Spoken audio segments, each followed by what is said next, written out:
Hi friends, Sharon from Mad Paper Crush here. Welcome back to my channel. And today is Tutorial Tuesday. Or, well, it's Tuesday anyway, and I'm doing a tutorial. So I'm going to call it Tutorial Tuesday. So today I just have a short tutorial and it's on printing on fabric. So I'm going to show you how you can use your inkjet printer, some muslin fabric, which is just basically cotton fabric, and some adhesive spray to get these really beautiful prints on fabric from your printer.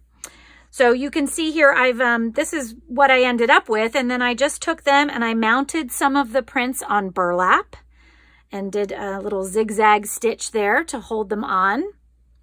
And then look at this one. I just think that I can't believe how nicely the colors end up, and I just think they're really beautiful. And I mounted some on paper as well. So these would, I think, make really great pockets or tuck spots in your journals. These would be beautiful as a front cover plate or something like that on your journals. Okay, I did just also want to mention that this technique was not originally my technique.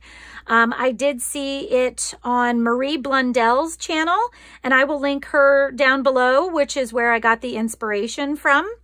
And I hope that you'll join me as we get started. Also, if you like these illustrations, I've linked down below a freebie that has all of these on there as well, if you're interested in using them for your own projects. So I hope that you'll join me as we print on fabric today. Okay, so for this project, what you're going to need is a piece of cardstock.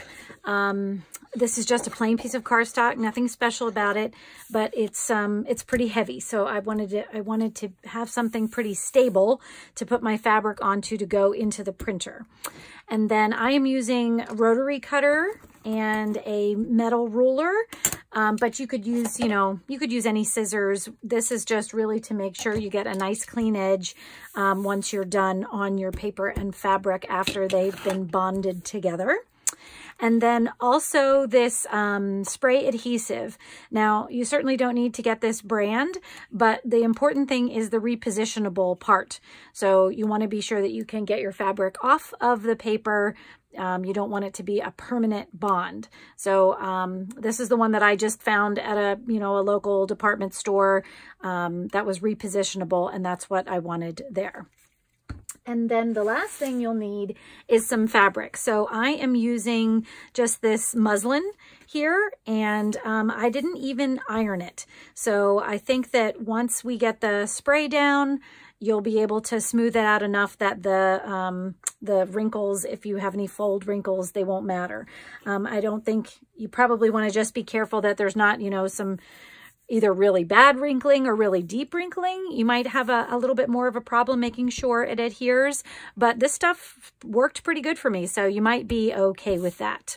And then obviously you also need, a printer, and my printer is just a regular old inkjet printer. It's a Canon inkjet printer, and that's how I printed. And we'll go into more detail on how I printed when we get to that part. So let's go ahead and get started. Okay, so first we need to cut out the right amount of fabric to fit over our paper. Now, I'm in the United States, so the printer that I have prints on 8.5 by 11-inch paper. So I want to have a piece of fabric that is a little bit bigger than that so that I can cut it down to be sure I have nice clean edges. So mostly with my muslin, I tear. So I have a lot of frayed edges as it's starting out, and that's okay with me. I'm actually going to tear it to get it down to where I want it, and then I will use my trimmers to trim it up and make sure that everything is nice and neat.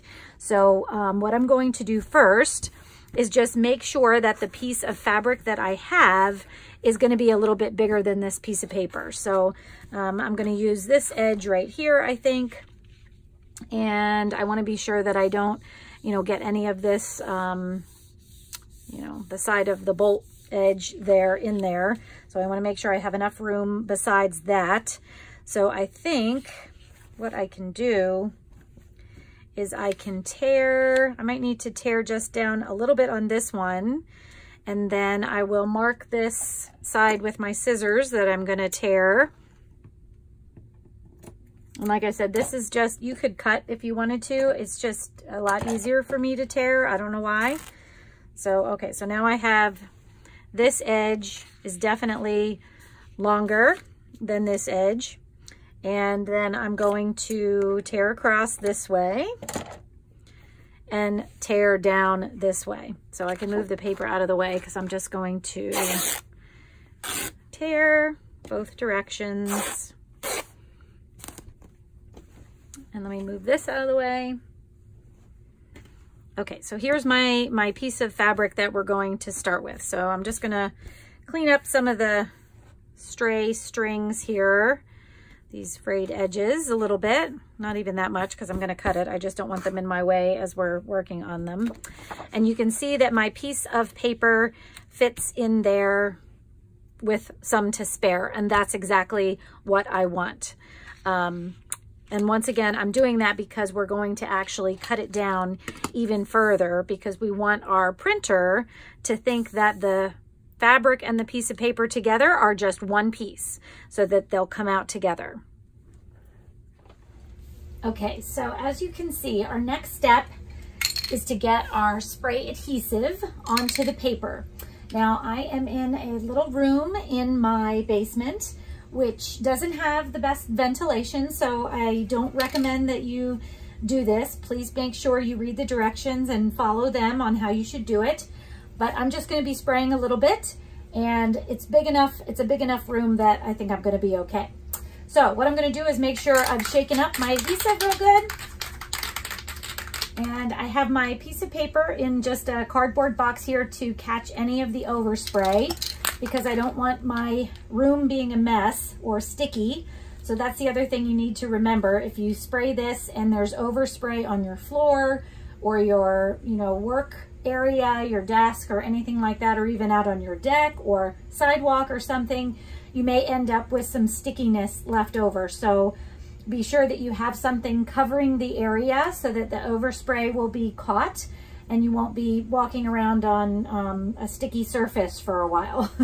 So all I'm gonna do after I have this shaken up is I'm gonna spray the paper as evenly as I can, but I am going to focus a little bit more on my corners and my front and back edge to be sure that the paper, when it's pulled into the printer, is pulled in very smoothly and none of that raises up. So let's go ahead and do that.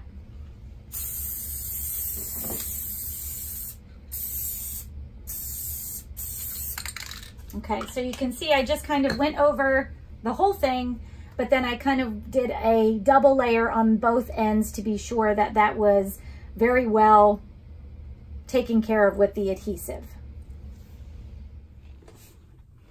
Okay, I'm back at my work area here, my work table. I have my fabric and I have it out nice and flat. You can see that there is some folds, but I think that we'll be able to take care of that.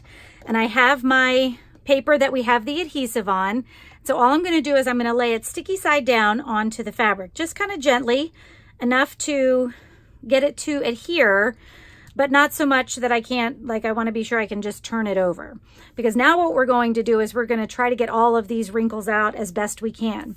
So first, I'm just going to kind of start with my hands and smooth it out from the middle as best as I can. And you can see that those wrinkles really are coming out nicely.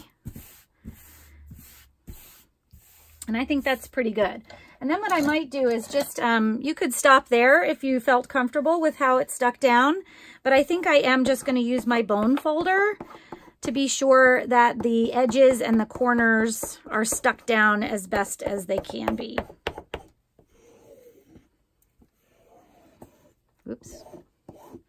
You can see I'm kind of making some more wrinkles, aren't I? Okay, so now I'm just going to check, and this corner doesn't look like it's stuck down very good. Actually, none of them do. So I think what I might do, and this is the kind of cool thing, is I'm going to take this piece of paper back into my room, and I'm just going to do the corners and the edges one more time. So I'll be right back. Okay, back again. You can see that it is a little bit thicker this time, but I definitely went over the edges again. I did the corners, made sure I had the corners, and I just, you know, just for good measure, went through the middle again. So let's try this again. I'm going to put this down.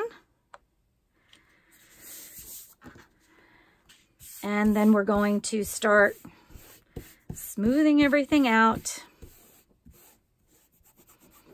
as best we can. And just so you know, any wrinkles, so places that are sticking up, they may catch the edges of your ink printer and cause additional marks on there, which is why you want to try to get it as smooth as possible all over. So let's see, I have a sample one here so you can see on this one. Let me see where that one was. Well, there was a lot of places, because this one, when I tried to do this one, I didn't have it stuck down very good at all. And you can see that the printer edges caught a lot of this, and I got marks in a lot of different places all over here.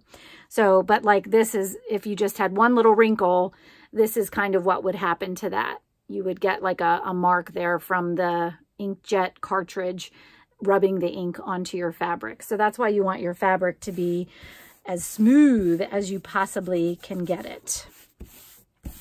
Okay, and that's looking pretty good.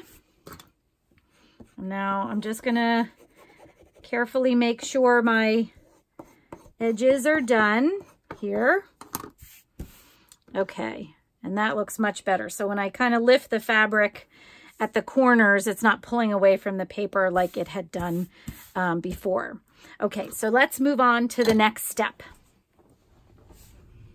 Okay, our next step is to trim this down to get some nice clean edges. So for this, I'm just going to use my ruler and my rotary cutter. Now, because my fabric is nice and light, I can see the paper right through it, so I don't need to turn it over. I guess if you were printing on something a little darker where you couldn't see where the edge of the paper was, you could turn it over if you needed to. But I'm just gonna cut on this side. Now what I'm gonna do is I'm just going to line up my ruler with the edge of the paper. And I'm going to try to not cut off any of the paper, but I'm going to try to get as close to the edge as I possibly can so that I have a nice clean edge for the printer.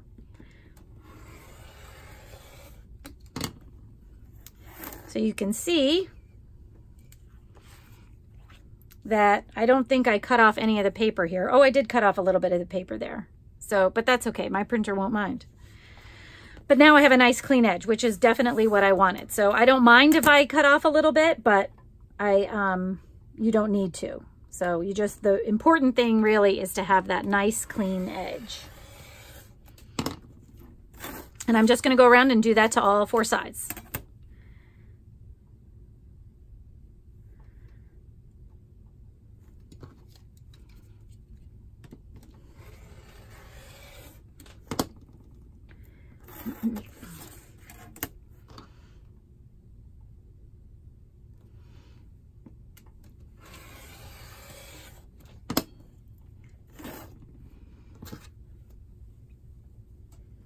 Okay, now it is all ready to go into the printer. I don't have any loose strings.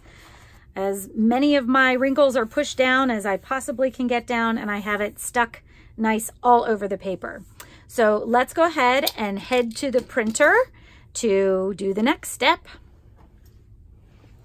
Okay, so now on our computer, we're going to get our picture ready that we're going to use to print on our fabric. So what I'm going to do is I'm going to use this picture. It's called Butterflies, and I'll just open it for a minute for you to take a look at it. And these are just some old vintage plates that have some butterflies and some botanicals on it, and I thought they looked pretty cool. And I thought they would be great printed on fabric and then maybe mounted onto some cardstock or something like that, either for a book plate on the front of a journal or possibly even for a tuck spot or maybe a pocket or something like that inside of a journal. I thought that would be really cool for that too. So this is the picture I'm going to use, and this is where it's stored on my computer. Now your computer may be different. This is a Windows 10 machine, It's not a Mac, so I'm sorry, I'm not doing that one, so I'm not sure exactly the steps that you'll have to use to do the same thing. But what you need to do for a Windows machine is go to where you have the picture stored that you want to use to print, and I'm just going to right click on the picture and then choose the print option. And then once it comes into the print option, I'm printing on a full page photo, which is 8.5 by 11 for me. So I have my paper size set up for 8.5 by 11. I'm going to print in high quality, and I'm going to do the matte photo paper as my option for what it's pulling through. So selecting this paper type lets my computer know that it's going to be thicker paper that it has to pull through, and printing at a high quality, it will use a different amount of ink and things like that, and probably print a little slower than it would if we were printing at a standard quality. So this is all ready to go. Now, the other thing that I need to do is I need to put my paper into my printer. So this is our fabric and cardstock that we worked on in my art room. So it's all ready to go. And for my printer, I have to put the fabric side down in the tray, because when it prints on the inkjet, it will pull the paper through, turn it over, and then print on the fabric side. So make sure you are printing on the right side, or putting your paper in on the right side to get it to print on the fabric on the way out. So I'm gonna go ahead and do that real quick. Okay, paper is in, picture is ready to go. I have my full page photo, I have my paper settings set up, and I'm just gonna hit print. And we'll give it a second, and I will bring it back over for us to take a look at. Okay, friends, we got our paper printed out, and as you can see, there was a bubble that popped up. I don't know when that happened, maybe when it was being pulled through the printer, but you can see I have a line here of some black ink that got on to the fabric there. But if you look at the other ones, they turned out really nice, I believe. So you can see how great those look. So what I'm gonna try to do before I take it off of here, I'm just gonna take a little Huggies wipe and see if I can maybe get some of this off. Now, I don't know, well, that's just gonna rub it around, isn't it? Okay, so that doesn't work, but you could maybe even use like a Tide stick. That might be something that you could try to get the ink off, and maybe even some tape to just see if we could pull it off. It took some of it off. All right, so I'm thinking Tide stick is probably going to be your best bet if you have any lumps there. But the other thing is to just be sure that it's really stuck down. I can see here that I have, I don't know if you can see it, but there is a loose string underneath here. So it's possible that when it got pulled in, maybe that was something that messed it up. Or because this looks a little bit loose over here, it's possible that something caught over there and, you know, pulled that wrinkle up on there. So I could still try to get that ink off of there, maybe with, like I said, with a Tide stick or something. But I'm really pleased at how the other ones came out. They came out really, really nice. So then our last step is just to pull the fabric off of the cardstock. So I'm just going to grab an end here. And because we're using that repositionable adhesive, this just comes right off. And now this is pretty sticky, and you might be able to use this again, but I would certainly be sure that I cleaned things up. So if there's any stray strings or anything on here, I would make sure they were totally off before I put anything else on. The other thing is it looks like the ink may have bled through a little bit onto this paper. So you might want to be aware of that if you're printing something different. You know, I wouldn't want this to transfer onto a new piece of fabric as well. But the possibility is there that you could use it. I haven't tried using the same piece over again yet. So there we go. Our fabric is all nice and printed. And now we can cut them up. And I'll just move this aside for a second. I had printed another one and I decided to just kind of tear them out from off of the fabric. And I really, really love the way these turned out. And if you've watched my videos before, you know I'm a fabric ripper. I kind of like the frayed, shabby look there. And I really like the way these turned out. And the colors were much better than I thought they were going to be when they came out too. I mean, look at the red on that one. I think it really turned out nice. And even the browns and the oranges in this one, I just think they're gorgeous. And even the yellows in this one, I'm sorry, I can't get enough. And the black is so clear. Like it really looks like it was printed, you know, by a professional. And certainly I am not a professional fabric printer. So there you have it, friends. I hope this tutorial was helpful. I hope that you go out and try and print on some fabric today. And if you're interested in using the butterflies for your own fabric printing that I have on here, so the picture that I used for this print, I will put a link below to my website where you can go out and pick up a copy of that JPEG for you to use in your own fabric printing. Thanks a lot for joining me today, friends. Please subscribe to my channel if you haven't already, and I hope to see you in the next video. Take care.